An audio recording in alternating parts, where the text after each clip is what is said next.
Hi guys, and welcome to another Red Gaming Tech video. Myself and Marta, where as always I'm here with the latest from the tech world in the last 24 or so hours.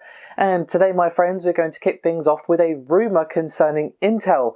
Now, I just want to stress before I even say what this topic is that it is a rumour in giant flaming letters, and the reason that's so important, well, will become, let's say, readily apparent. So basically there is a report from Paul Thurrott which basically says that Intel petitioned Microsoft heavily to use a Intel chip instead of an ARM in the now announced Surface Go Pro. Now, of course, before the device was officially announced by Microsoft, there was rumours in the air, as it were, across the internet that it was either going to have an ARM chip or a Qualcomm Snapdragon. And Intel were apparently trying to basically get themselves considered as well, and petitioned again rather heavily to have Microsoft use a Pentium rather than an ARM chip.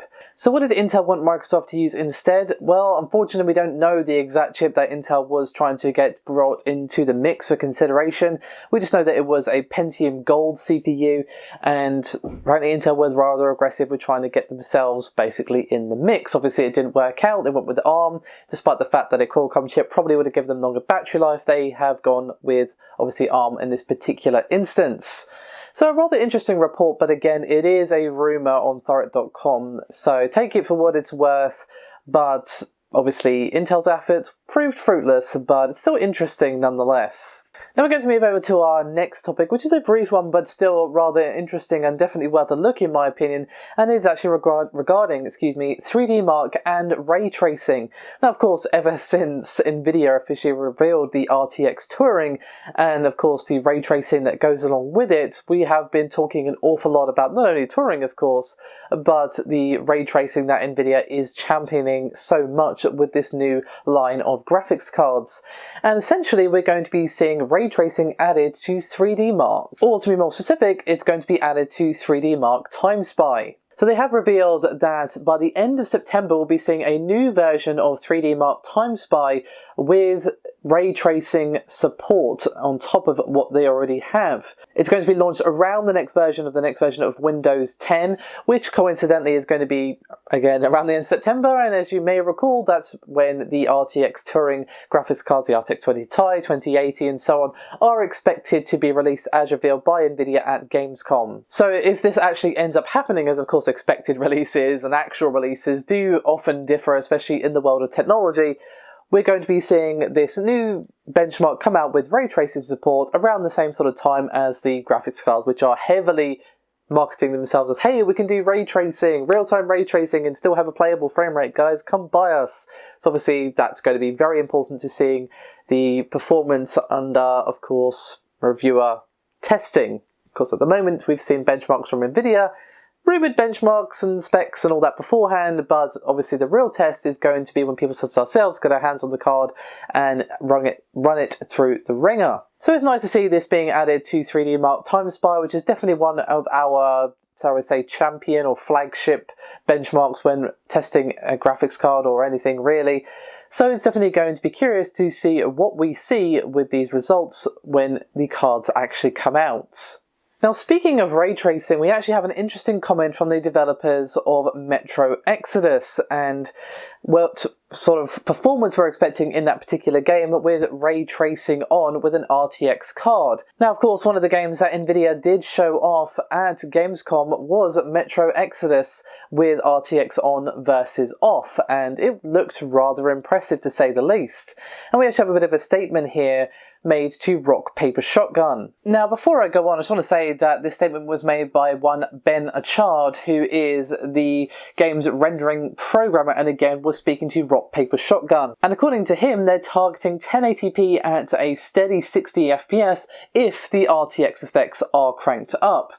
I do have a direct quote from Ben here who says, quotes, "We're always going to be pushing 60 FPS, but we'll see what we get. Obviously there are 3 cards there and we'll see what profiles we can get for each. It's 1080p, yes, that's the goal, but we'll see how it goes. That's the trouble. We're developing it and optimizing it. We've got an existing engine with the existing system, so a direct comparison isn't really fair. Yeah, when you first do it and first implement ray tracing in a naive way, it's more expensive, it's slower.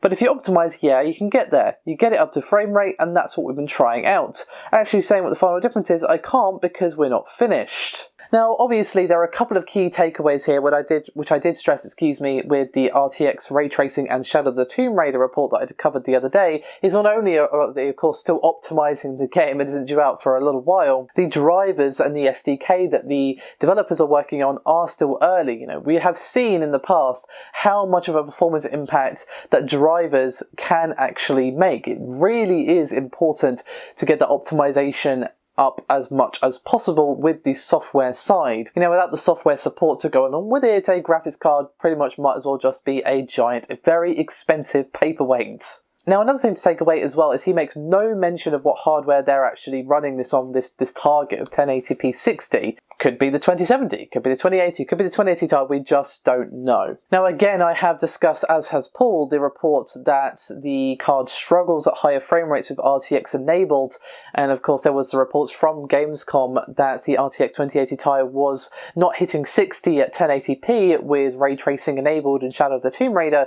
But as I discussed in that very video, and as I just kind of highlighted a moment ago, it is very important to remember game optimization isn't complete, driver optimization isn't complete, and of course a bunch of other factors that I'm probably not considering and are just kind of caught under the umbrella of the software is still early. Now, one other thing I want to touch on from his comments to Rock Paper Shotgun is that he did, of course, say that don't worry, you can turn the RTX features off. Now, obviously, this shouldn't need to be said, really, because I'm sure developers and publishers and everyone under the sun is very aware that not everyone is going to have the scratch kicking around to upgrade to a 2080 or a 2080 Ti. And he said again, quote, okay, we're going to switch over to traditional global illumination systems, or we're going to switch over to the modern RTGI system. It's an optional feature, but it's a really, really important feature. Now, obviously, this is something that developers are going to be pushing probably for quite some time, and the optimization is obviously going to continue over the years, especially as we see it being pushed by not only Nvidia, but of course AMD. So this is kind of the birth, as it were, of real-time ray tracing in games. So it's going to be interesting to see where it goes. Now we're going to make a trip back to Intel, as we have a 9900K listed for pre-order. Now, of course, they're not expected for quite some time, but a European retailer has again listed these chips available, ready for you to cough up your cash if you so desire. And according to Computer Base and Video Cards, the 9900K and 9700K are already up for pre-order on, say, for example, DoTech Computer Center, and we do, of course, get the prices along with this. We see a pre-order price of €561.10 for the 9900K, after including a 21% tax, and roughly €460 for the i7 9700K. But we also see pre-order prices on Central Point. Now, these prices, confusingly, are a fair bit different to the ones I just said. So, again, you should treat all of this as unconfirmed, just due to the fact that, well, we have two not just different, but wildly different prices going on here. So we see Central Point listing the 9900K at €689 and the 9700K at €539. So that's quite the difference, and that's not with VAT. So you're going to add, obviously, a fair amount on top of that as well. It's definitely interesting that we're seeing two retailers in Europe listing them and listing them for such different prices, I guess. And now, the reason for that is, well, probably maybe some of them are placeholder, maybe some of them are incorrect, but also the main thing is that they are pre-order prices. So we can probably expect, and hopefully expect, the actual retail prices to be much lower than what we've just said. So yes, we can expect these reasonably to be lower than what we've already said, but I guess you could argue, okay, this is sort of the upper boundary, it's not going to cost any more than this, especially if you take the lower end ones, okay, so it's going to be lower than that. I need to save up X amount, but again, it could entirely be possible that these numbers are wrong, could be they're inaccurate, or they could be right on the money, we just don't know, especially again, when we've got two varying sort of sets of prices, as it were. So which one do I go with? I would say just wait for official pre-orders to go up and official prices from Intel to actually be confirmed, but at least it was a sort of vague ballpark to kind of expect it to be lower than, I suppose.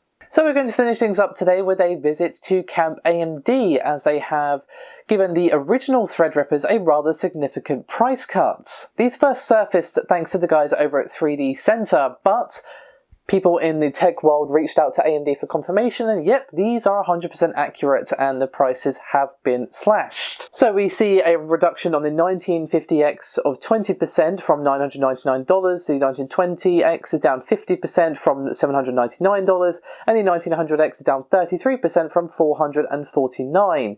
So what prices do we actually see? Well, we see $720 for the 1950X, $413.72 for the 1920X on Next Warehouse, and for the 1900X we see $310.34 on Amazon. Now obviously the reason for this should go without saying. They're obviously trying to make way for Threadripper 2. By the way, we're going to have something rather juicy with Threadripper 2. Can't say what, but keep your eyes peeled, my friends. So yeah, not bad prices considering the performance that you're actually getting from these chips, and I would very much expect the prices to continue to be low for quite some time until the stock is officially gone. So that's me done for this video. Thank you very much for watching. As always, your support is highly appreciated. Do remember to like and subscribe if you haven't done so already. It does help out a great deal, and I'll see you next time. Bye bye.